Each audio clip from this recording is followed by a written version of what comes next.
I ended up breaking up chapters 5 and 6 and going ahead and making this presentation just over chapter 6, nonverbal communication. Nonverbal communication is defined as the non-spoken element of communication. It's basically your communication without words. It needs to be, a note needs to be made on this that sign language is considered a type of verbal communication. Nonverbal communication is all the other stuff. It includes the vocal element. It includes the way that your room is arranged. It includes your eye contact, the lack of eye contact. Basically, theorists have said that there is no way to avoid communication, and your nonverbal communication is all of that message that you meant to send, but also much that you didn't mean to send. Nonverbal communication is very powerful.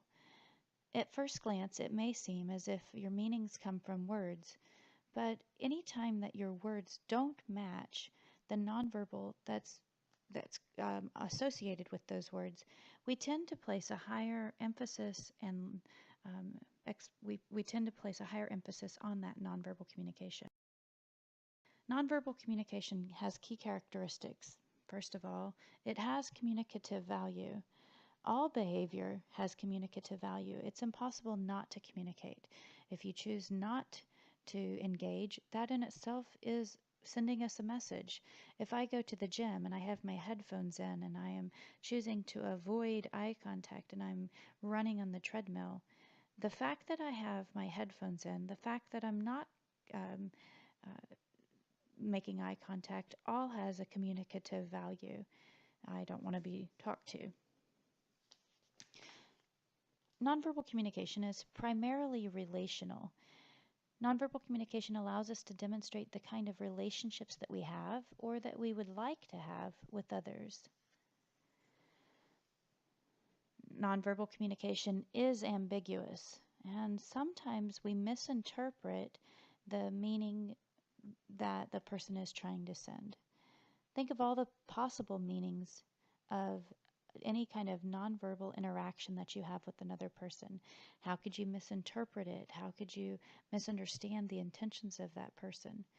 The nonverbal cues that people send often cause us to jump to conclusions based on our prior experiences, but they may not have been the intention of the communicator. Nonverbal communication is influenced by culture and gender. Cultures differ in their nonverbal languages as well as in their verbal ones. Some things that are considered acceptable in one culture may not be considered acceptable in another culture.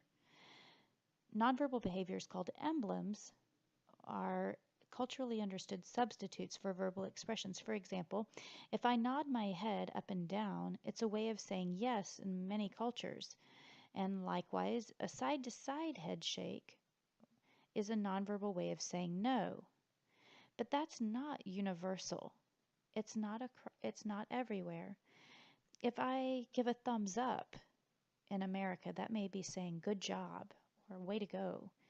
But a thumbs up in other cultures could mean something very bad. Also, an okay sign is considered okay in the United States, but that same finger touching the thumb, the forefinger touching the thumb, could mean something drastically different in another culture. So recognize that culture and gender certainly influence and impact the way that we use nonverbal communication.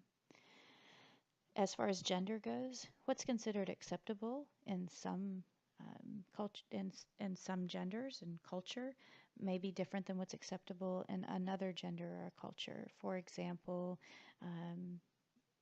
females are often more nonverbally expressive than males, and they may show more expression. They may cry. And those nonverbal characteristics are considered acceptable for females, but in our culture, often unacceptable for males. So we're going to look at the functions of nonverbal communication. Nonverbal communication can be used to create and maintain relationships, can be used to regulate interaction. If I'm walking down the hallway and I cast my eyes to the side of the hall, I'm not making eye contact with you as I go through the hall, then I am regulating the interaction. I'm telling you I don't want to talk. Regulators are cues that help control that verbal interaction.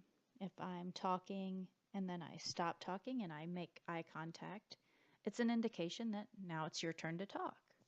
And that way it can regulate interaction. If I end my sentence on a higher note, it tends to indicate a question, even if it wasn't a direct question.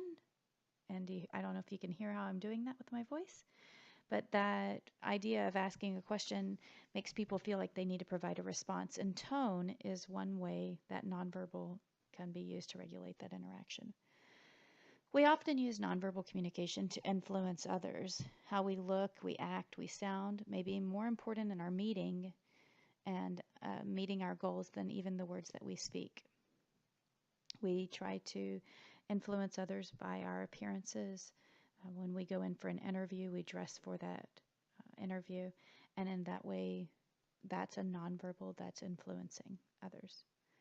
Sometimes we use nonverbal communication to conceal or deceive the truth, and we may not want people to know how we think or feel, and so we mask our verbal communication and we try to hide some of those thoughts or feelings through our nonverbals. And then finally, we use nonverbal communication to manage our identities. So we can use it for our mannerisms, refers to the way we act, how we deliberately stand, how we move, how we control our facial expressions. Those mannerisms are a part of our nonverbal communication. We can use it in the way we appear, how we dress, the artifacts, like the type of phone that I use, or the type of phone that I don't use. Those types of things help to manage our identity. Even our scent, I think, is an interesting one. We choose different smells based on how we want to be perceived or seen. A lot of money is spent in that area. Or in makeup, a lot of money can be spent, and there's a lot of money in makeup or the way that we do our hair. And the reason why is because we want to send a nonverbal message to others about who we are, how we identify.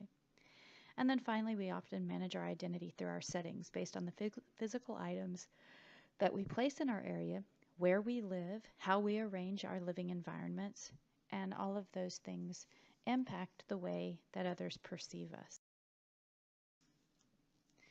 So a real quick overview of nonverbal communication, we're going to look at body movement, touch, voice, distance and territory, time, attractiveness, and environment.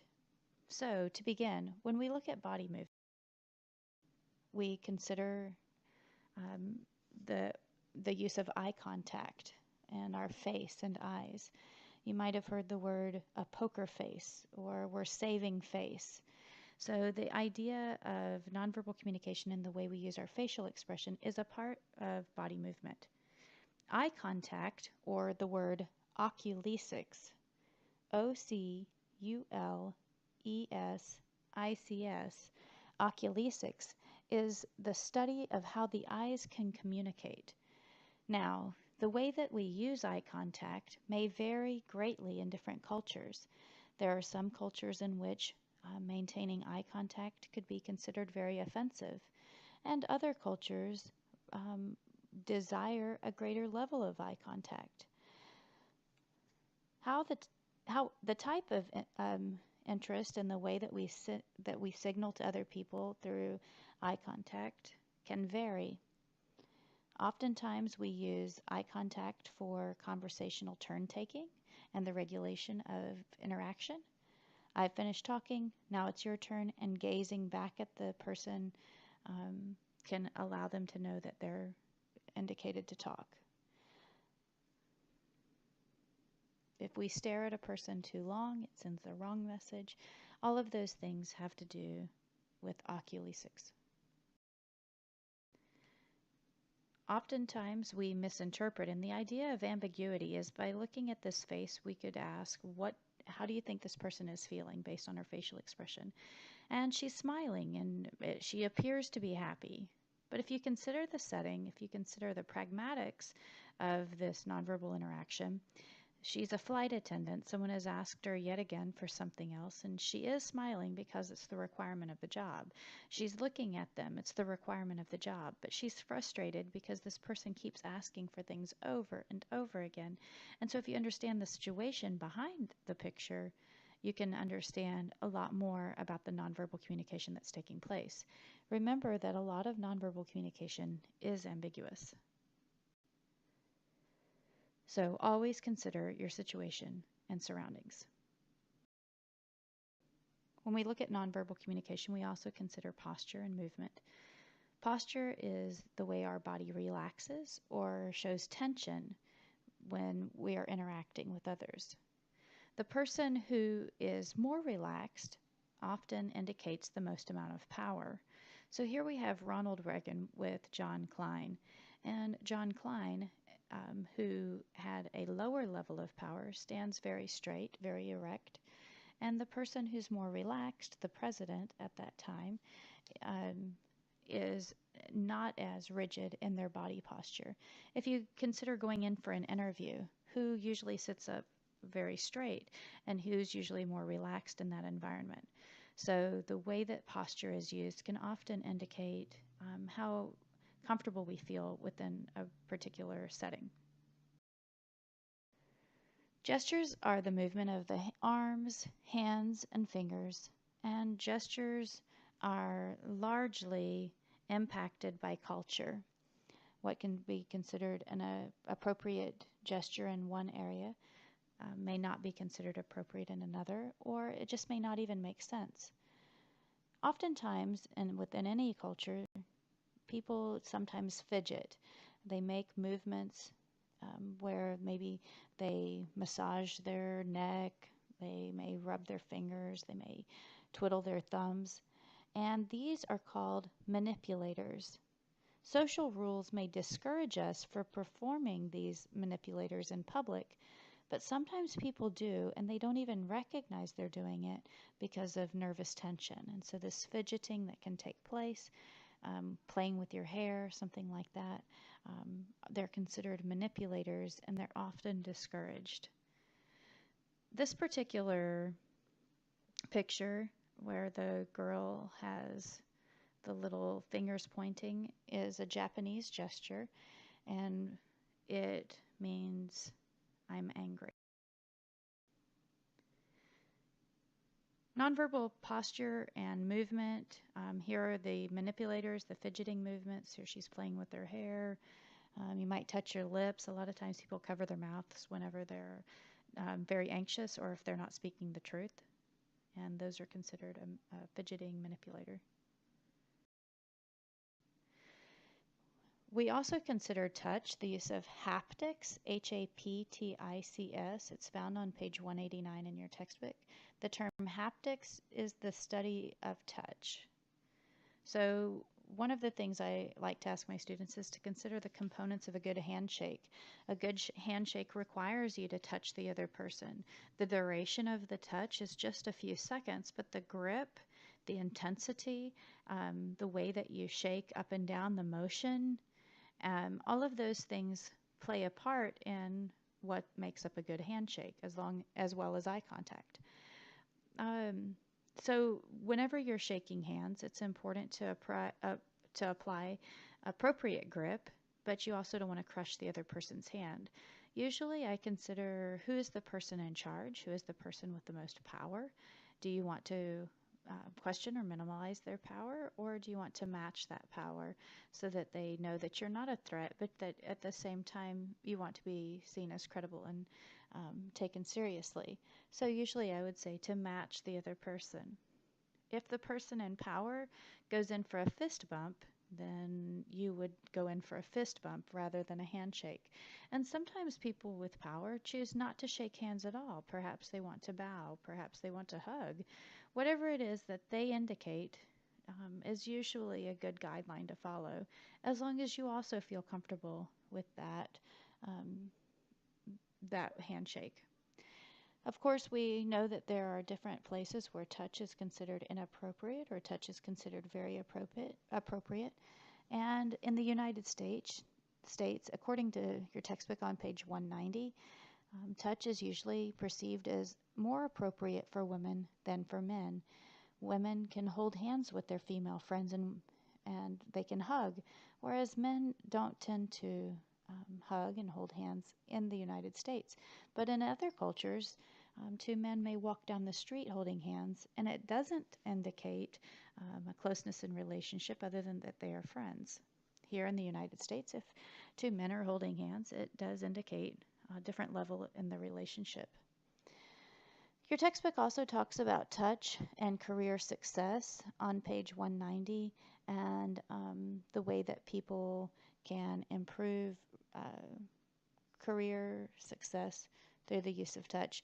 They say that if you work, and this would be something interesting to consider or study for your annotated bibliography or perhaps for the discussion board, but they say that waiters who touch the table or and in that way invade someone's space, not touching the customer but just touching their table, often are tipped better than those who do not. And so what is considered an appropriate use of touch and what would be considered inappropriate?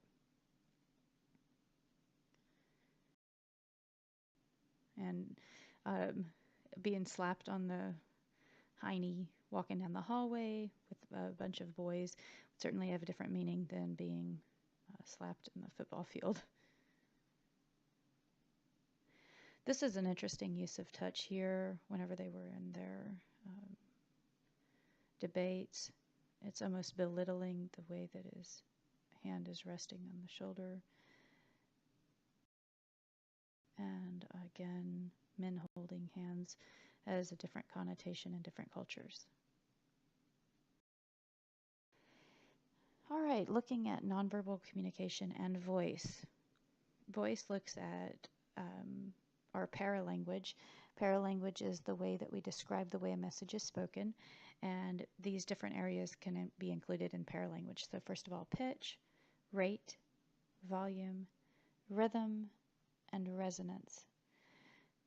Disfluencies, I think I get to in the next page, but your textbook talks about disfluencies at the beginning on page 191, and they're filler words, words like as, likes, you knows. But let's go ahead and start here with pitch. Pitch is how high or how low that your voice is. There's some interesting information on pitch that I'll probably include with the discussion area. Rate is the tempo of your voice, how quickly or how slowly that you speak. Oftentimes, people who speak too quickly are considered deceptive. People who are speaking too slowly are often considered dim-witted. Volume, how loudly or softly that you speak. And of course, you want to make sure that your volume is considered appropriate for the space that you're in. Otherwise, that shouting can certainly be seen as aggressive behavior. Rhythm is how smooth or how jerky your cadence is. And especially with public speaking, we really consider rhythm. And resonance. Resonance is like if you have a very thin voice, it may be wispy, but a resonant voice is almost booming and it has a deepness and a richness to it. Pauses are another part of paralanguage. Pauses look at duration and frequency, and they can certainly be used to show uncertainty. Maybe you're not sure of what you're trying to say. They can be used to add emphasis. And also they can be used for suspense. Extraneous language or filler words, disfluencies, are non-word sounds. It could be any kind of uhs, ums, likes, you knows. I've heard some that say, for instance, or as you can see, but if you're saying it and it's just to fill up space and not really for a purpose, then that would be considered a disfluency. Okay? Your textbook then goes into distance and space. Proxemics, Proxemics, is the study of how communication is affected by use, organization, and perception of space and distance. So, all of us have a personal space. It's what we carry around anywhere we go, it's our personal bubble. And anyone that you let within that personal bubble is in your intimate space. Anything within 18 inches is only there for friends, family, or for people that you invite in for intimacy. And it doesn't have to be intimacy in a sexual sense, but just a closeness. And you're letting those people into your personal space or intimate space. Personal space is between 18 inches and 4 feet, and that's where conversations usually take place. And you don't have to raise your voice too loudly, they can usually hear you within that personal distance. And it's very good for holding a conversation. If they're within arm's length, and so touch can occur, haptics, but doesn't necessarily have to.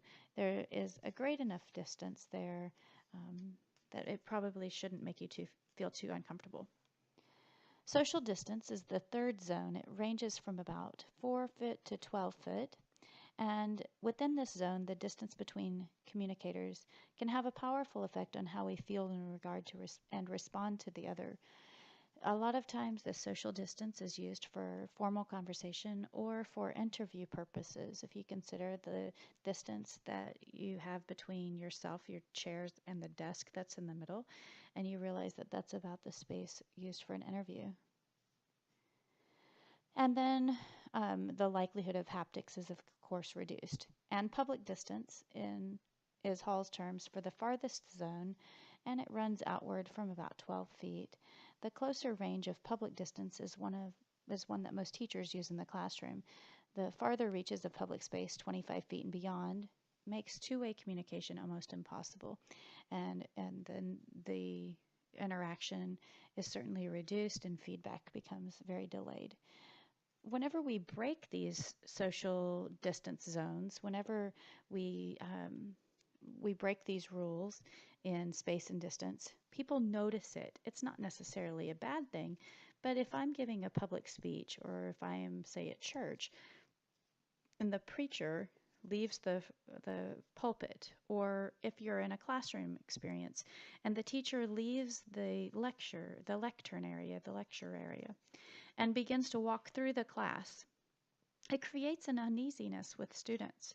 If the speaker leaves the podium and begins to walk through an audience, it creates dis-ease, and people begin to wonder why those distance zones are being broken. It's not necessarily a bad thing, but it should be done when you recognize that this is going to create some questions about why you've broken these rules in regard to space. Chronemics is the study of time, and it's the way that we use and structure time. And if you consider the way that we use language, often it will reflect the way that we view and sense time. A monochronic society looks at time as very scheduled and arranged and managed. Time is a commodity. It's something that you can lose, or we're wasting time. And speakers need to stay within an allotted time. And we have a time for this, and right now is not the time. And so in some cultures, and the United States is a monochronic culture, we have a very punctual and strict way of approaching time. In other cultures, a polychronic approach to time is more fluid, and many things could be done at one time. There's not a formal perception of time. Speakers allow for flexibility. They allow for relationships to develop. And it just has a very different approach to what needs to be done and the way that we view time. One psychologist in your textbook on page 195, it mentions, discovered the difference between North and South American attitudes when teaching at a university in Brazil. He found that some students arrived halfway through a 2-hour class and that most of them stayed put and kept asking questions when the class was scheduled to end. A half hour after the official end of the period, the professor finally closed off discussion because there was no indication that the students intended to leave. This, the flexibility of time is quite different from what is common in most North American colleges and universities. The rules of time may vary within a culture so that some um, will see it as more fluid than others. Your textbook mentions that in New York City, a party invitation may say 9 p.m., but really you should show a little fashionably late. But it still would be important to show up to class on time. So recognizing the cultural expectations for time may vary according to the type of engagement. Nonverbal communication also plays a part in our appearances. So physical attractiveness, clothing, all of those things, our appearances play a part in our nonverbal communication.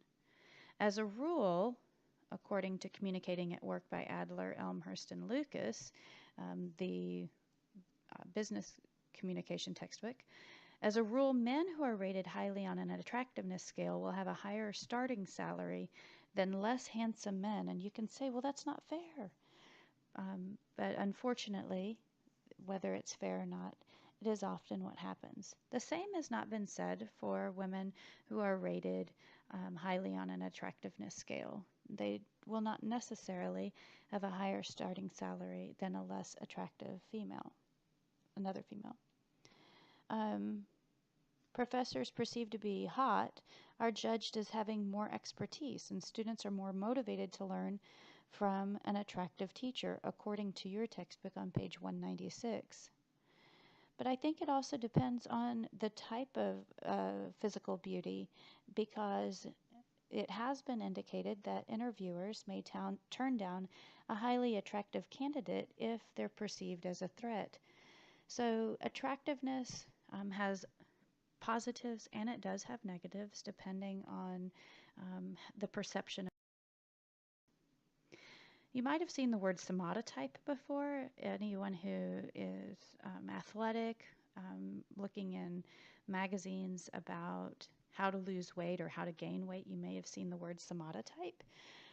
A somatotype is basically your body makeup and that the way that it's created and the way that it looks. So an endomorph is someone who has a little more roundy body type. A mesomorph is someone who is more athletic in build, and an ectomorph is someone who's very thin. So here we have some examples of an endomorph, an ectomorph, and a mesomorphic body type.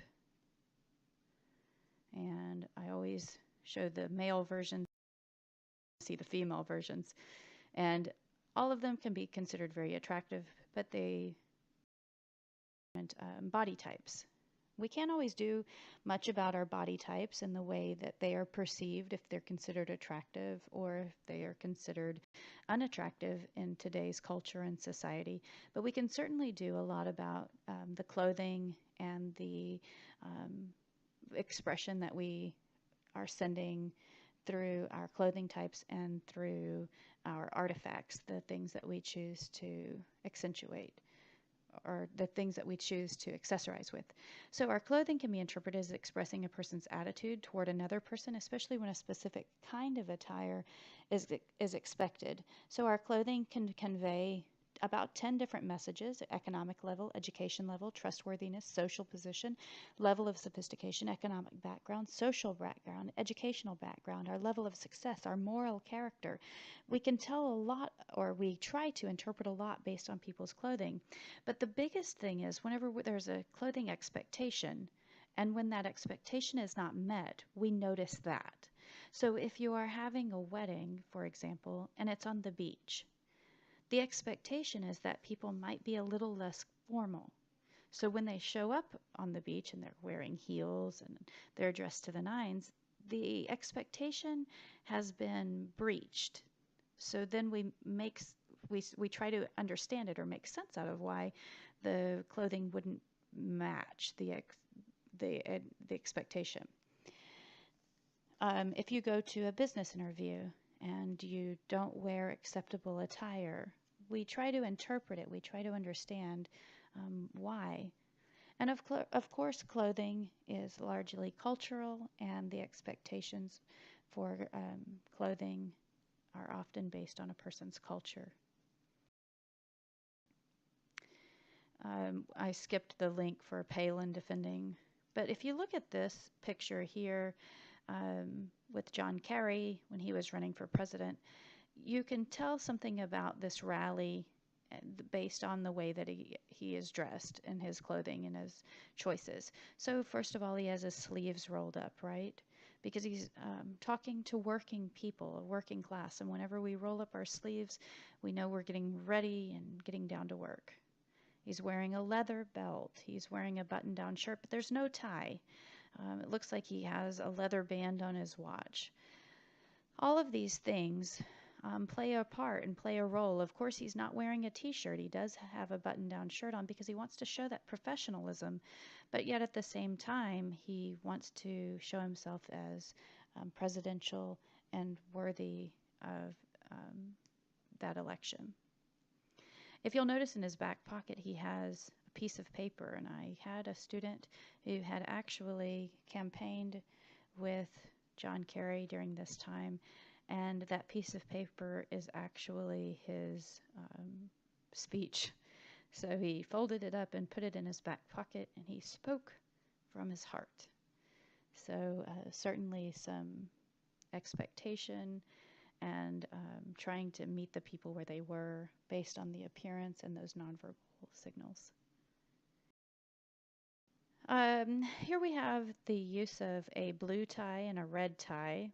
And if you'll notice, in this particular election, they are reversed. Usually the red tie represents the Republican Party, blue is Democrat Party. And in these elections, they were trying to demonstrate a bipartisanship. So they switched colors, trying to show that they were willing and ready to work with the other party, and had a huge role in this particular political election. In this case, not so true, and you can also look at some of these nonverbals by the use of gesture, and McCain being very closed in was something that was certainly a lot of speculation on that, the way that he has his hands covering his chest. Casual days, there's still a level of expectation, so that casual doesn't necessarily mean wearing shorts, gym shorts, or yoga pants, but there's an expectation even on Friday. Physical environment can include your office location, like where it's located, and within the building, its location, if you have a corner office or if there's an office with a window.